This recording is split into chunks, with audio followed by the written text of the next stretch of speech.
नमस्कार, मैं दीपक कुमार स्वागत करता हूं आपका अपने यूट्यूब चैनल जीएस विद दीपक पर।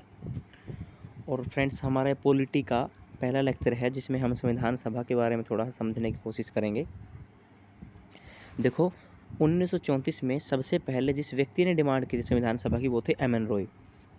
और वो ये कह रहे थे कि भारत का जब संविधान बनाया जाएगा तो संविधान सभा है वो जनता द्वारा चुनी हुई होगी। फिर यही बात कांग्रेस आपके 1935-36 में एक्सेप्ट करती है और 1936 में लखनऊ अधिवेशन में यह मांग मान भी लेती है। और इस बात को अंग्रेज़ एक्सेप्ट करते हैं 1940 या 1940 के अगस्त प्रस्ताव में पहली बार एक्सेप्ट कर लेते हैं कि भारत अपना संविधान खुद बना सकता है और उसके लिए एक संविधान सभा होगी।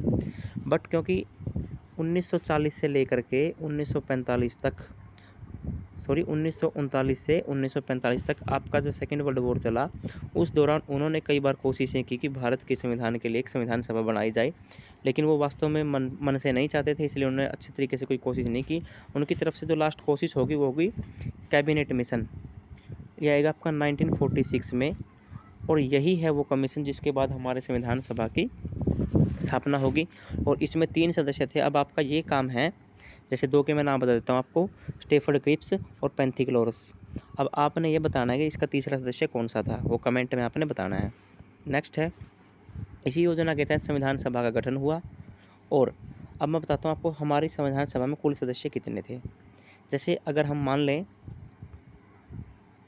जब भारत का विभाजन नहीं हुआ था, देखो एक बार मैं आपको बता देता हूँ।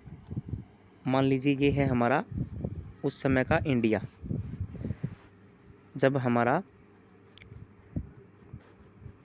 पाकिस्तान भी अलग नहीं हुआ और बांग्लादेश भी शामिल है। अगर हम इसको बांग्लादेश से अलग कर दें, मान लीजिए यहाँ से, और यहाँ से हमने पाकिस्तान अलग कर दिया, तो जो ये पोर्शन बचा ये वाला, इसके लिए संविधान सभा में मेंबर अलग होंगे और इसके लिए फिर अलग होंगे। जो शुरू में मेंबर थे वो थे 389 बाद में इनकी संख्या घट करके रह जाएगी 299, क्योंकि आधा क्षेत्र है उनके प्रतिनिधि हमारे से अलग हो गए। अब देखते हैं कि प्रतिनिधि आए कैसे थे। जो विभिन्न प्रांतों से आए थे और रियासतों से आए थे। प्रांत यानी कि स्टेट, जिनके ऊपर कंट्रोल किसका था, डायरेक्ट गवर्नमेंट का। और गवर्नमेंट ने यहाँ पे क्या कर रखा था, आप जिसको बोलते हैं विधान सभा, ऐसी सभाएं बना रखी थी। और जो विधान सभा होगी ये अपने सदस्यों को चुन के भेजेगी। मान लीजिए ए को चुन लिया और ये बनेगा संविधान सभा का सदस्य। ऐसे प्रांतों से जो मेंबर आए थे उनकी सदस्य संख्या थी 229। और जो आपके रियासतों से आएंगे, यहाँ कोई इलेक्शन नहीं होगा, कोई चुनाव नहीं होगा।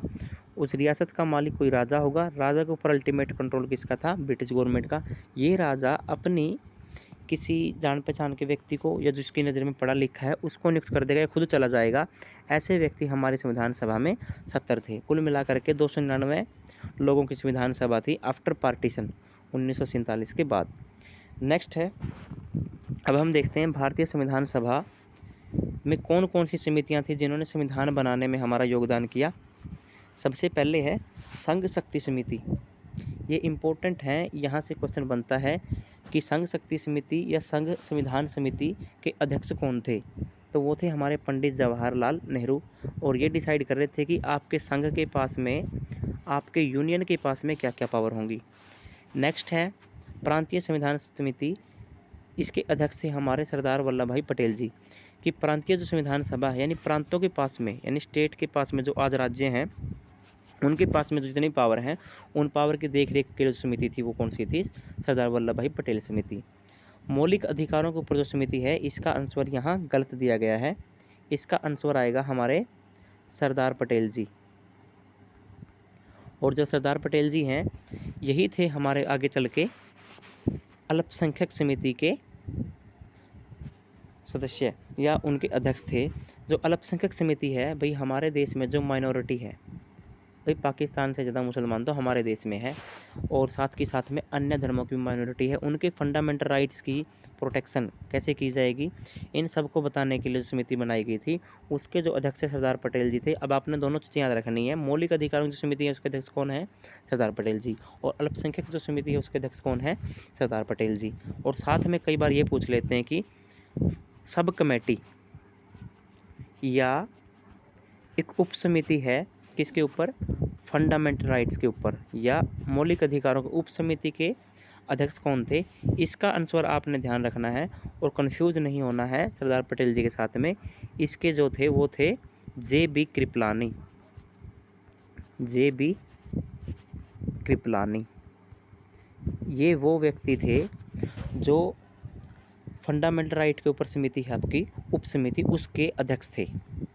अब दोनों में आपने फ़र्क समझना है। एक मेन कमेटी है मौलिक अधिकारों की, उसके सरदार पटेल जी हैं। एक छोटी समिति है जिसके अध्यक्ष हैं हमारे जे.बी. कृपलानी जी। नेक्स्ट देखते हैं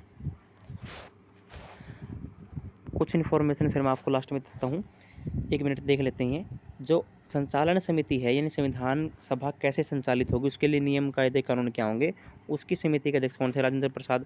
क्योंकि आपको पता है कि हमारे जो संविधान सभा के अध्यक्ष थे, संविधान सभा के अध्यक्ष थे वो कौन थे, राजेंद्र प्रसाद। तो इसलिए वो स्टीयरिंग कमेटी या फिर आपकी संचालन समिति क्या होगी, उसके अध्यक्ष कौन होंगे, भाई चलाना ही उन्होंने, तो कार्रवाई चलाने के लिए नियम भी कौन बनाएंगे, फिर राजेंद्र प्रसाद जी बनाएंगे। और राजेंद्र प्रसाद जी को हमने 11 दिसंबर 1946 को संविधान सभा का परमानेंट अध्यक्ष चुना था। और जो हमारे परमानेंट अध्यक्ष नहीं थे, जिसने शुरू में बस एक बार कुर्सी पर बैठ के इनके चयन में भूमिका निभाई थी, वो थे सच्चिदानंद सिन्हा। सच्चिदानंद सिन्हा आपसे पूछ लेंगे अस्थायी अध्यक्ष कौन थे, सच्चिदानंद सिन्हा संविधान सभा के, और परमानेंट अध्यक्ष कौन थे या स्थायी अध्यक्ष कौन थे, राजेंद्र प्रसाद जी। राजेंद्र प्रसाद जी को चुना गया था 11 दिसंबर 1946 को, और संविधान सभा की जो पहली बैठक हुई थी वो हुई थी 9 दिसंबर 1946 को, यानी भारत की आज़ादी से लगभग 7-8 महीने पहले। नेक्स्ट है जो सबसे इम्पोर्टेंट समिति आती है वो आती है हमारी प्रारूप समिति। प्रारूप समिति एक ऐसी समिति होती है जो ड्राफ्ट तैयार करती है, यानी कि जब भी आप कोई पक्की कॉपी तैयार करते हो उससे पहले एक अच्छी सी कॉपी तैयार की जाती है, ताकि उसमें से कुछ देख के एक अच्छी बिना कटिंग के कुछ ना कुछ तैयार किया जा सके, एक अच्छी कॉपी तैयार की जा सके। वैसे ही होती है प्रारूप समिति। यानी कि मान के चलिए आप, एक बार मैं ये समझाता हूँ आपको। मान लीजिए ये है आपकी फेयर कॉपी संविधान की, लेकिन ये टुकड़ों में जो कई मौलिक अधिकारों के ऊपर बात हुई है समिति में, कहीं राज्यों के अधिकारों के ऊपर बात हुई है समिति में, कहीं आपके संघ के ऊपर बात हुई है, कहीं कुछ, ये जो टुकड़ों में आपका संविधान आया है, इन सब को इकट्ठा करके एक छोटी सी या एक मतलब main diary, main fair copy तैयार करना, ये जो काम होता है इसको बोलते हैं प्रारूप तैयार करना। और इस प्रारूप को तैयार करने के बाद फिर आपका मेन संविधान लिखा जाता है। और प्रारूप समिति अगर ना होती या प्रारूप समिति को संभालने वाले लोग ना होते तो शायद आपका संविधान बनाने का काम 5 साल 10 साल तक भी कंप्लीट ना होता। इन सबको इकट्ठा करके उनके आइडियाज़ को इकट्ठा करना, उनमें संविधान संशोधन मतलब प्रपोज करना, क्या क्या मानना है क्या क्या नहीं मानना है, सब उसमें रखे गए थे।